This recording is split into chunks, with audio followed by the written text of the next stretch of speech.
There is only one way to stop the population decline. As I'm looking up there and seeing all those chemtrails in the sky. You want to trigger some people?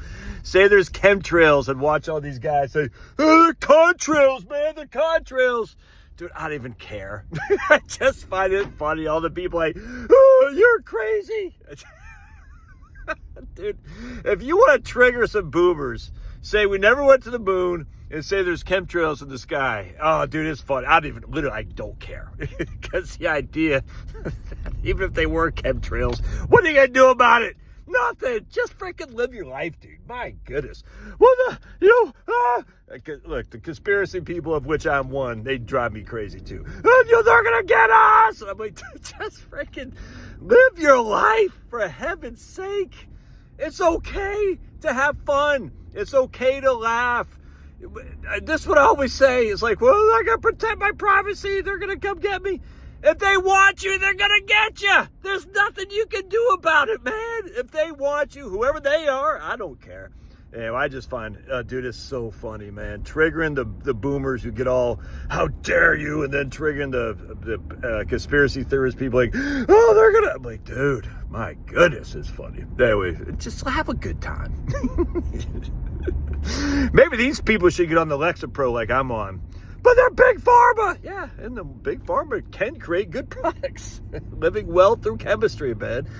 Yeah. Anyway, so I'm reading my man Richard Easterlin's book, and Richard Easterlin's an economist, talked a lot about population, labor growth, economic growth, and stuff. It's very interesting. It's from 1968. It actually quotes Rose Friedman from 1947, National Bureau of Economic Research, and I said, man, Richard Easterlin, I never heard of him. I just read some article last year. They said, oh, the guy just died. I said, I don't know who the hell Richard Easterlin was. So I went out and bought this book from 1968, and he just goes over, and I don't want to say this is, I don't want to put words in his mouth, but one of the hypotheses he seems to be suggesting, and I don't quote me on this because he might say otherwise at the end of the book, I don't know, but is that if your parents were poor and you are better off than your parents were, you're more likely to have children. If your parents were wealthier and you're worse off than your parents, you're less likely to have children. And I just look, and I was texting my brother and my sister, because we're all born poor, and between us we have 10 kids. And I said, because Charlotte and I were poor. I mean, well, talk about, I don't know, well, white trash. Not me as much as she. And I hate to say white trash, I say it with all love, but 8 brothers and sisters, dad died young, mom was living off a Kmart salary and whatnot. No one had a college degree except for Charlotte, even though her parents were both very well educated. But long story short, they're all born poor, and they got tons of kids. I mean, just tons and tons and tons of kids, because by and large, they're doing better than what they did growing up. All right. My brother has 4 kids, a poor kid. Now, the interesting thing was his wife was upper affluent, and I asked him, I said, do you think your wife would have wanted to have 4 kids if she married a wealthier guy? Because I think my brother might have had some impact on how many kids they had because he was born poor. And as such, he sees himself living larger than his, basically raising. He said, no, let's have some kids. And anyway, we don't know that. I mean, we're just thinking, but he made a great point. He goes, but he says, I think at the end of the day, it has to do with faith.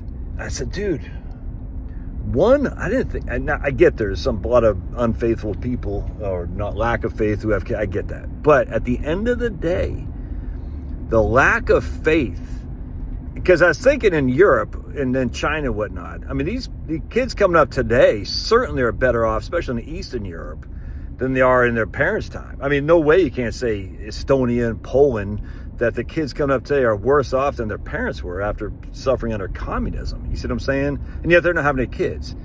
South Korea not having any kids. China not having any kids. I mean, Japan is crazy. So no way you can sit there and say that these children coming up today have less income relative to the parents. Just no way. Maybe in Japan because, the late 80s and whatnot. But even them, they were working. They still had a lot of factory jobs and stuff like that. So anyway, I don't know. But I was like, it is faith, dude.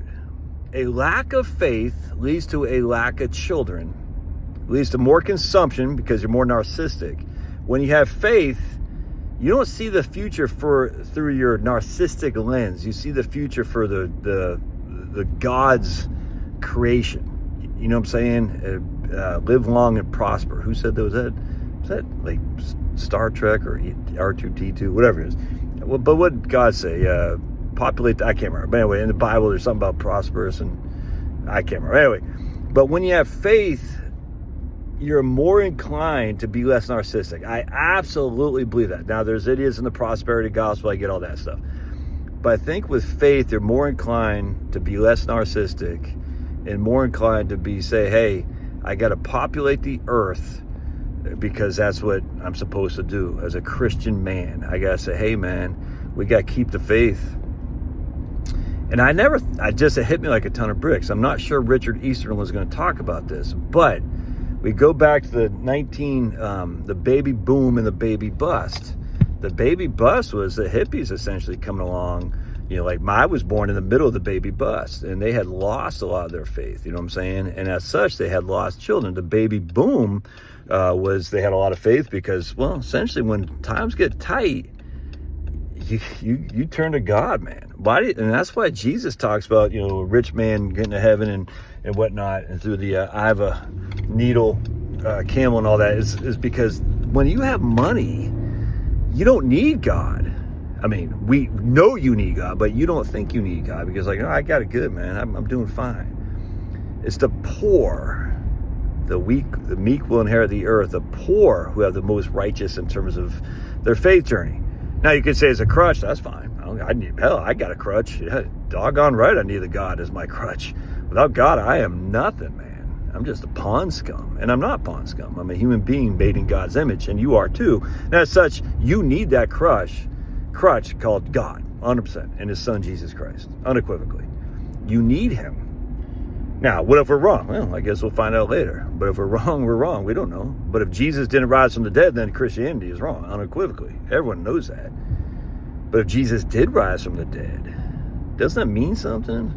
And wouldn't you want... I don't want to raise kids to this horrible society, but is it horrible because God made it horrible? Or is it horrible because narcissists have made it horrible? So how do you combat that? You combat that by hiding hiding under a bushel? No, you got to let it shine. And how do you let it shine? But you bring kids in this world to worship and glorify God. Anyway, I just thought that's very interesting. We've got to get the faith back, and it'll come back unequivocally. T-shirt to T-shirt, 3 generations, and 3 generations of America are centuries, essentially. You know, century 1, the 1800s. We're in 19th century, people are busting their ass and having money. 20th century, people are living large.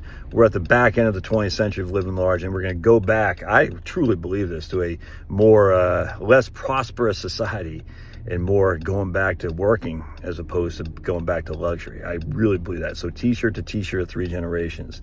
And when people start having less luxuries, they're going to start turning to God more. And when they turn to God more, they start popping them out. Yeah, we'll see what happens, but always be faithful and always glorify God in all you can do. All right, God bless. Love your thoughts.